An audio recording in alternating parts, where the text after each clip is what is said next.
These are eastern red cedars that are used for screening.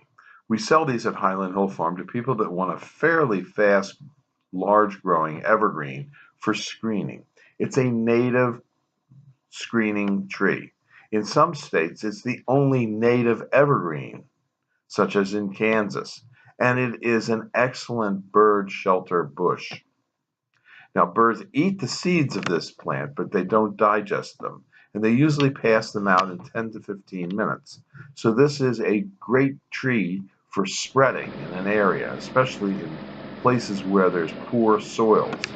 At Highland Hill Farm, I noticed they grow pretty well underneath power lines and underneath telephone wires. And the reason for that is that's where the birds rest and deposit seeds. They grow easily from seed, but you would likely want to buy these as a small transplant or a small tree. At Highland Hill Farm, we can deliver and plant these trees. We plant them 3 to 5 feet apart for screens and buffers. They're an excellent bird bush, and if you need some, give us a call at Highland Hill Farm at 215-651-8329.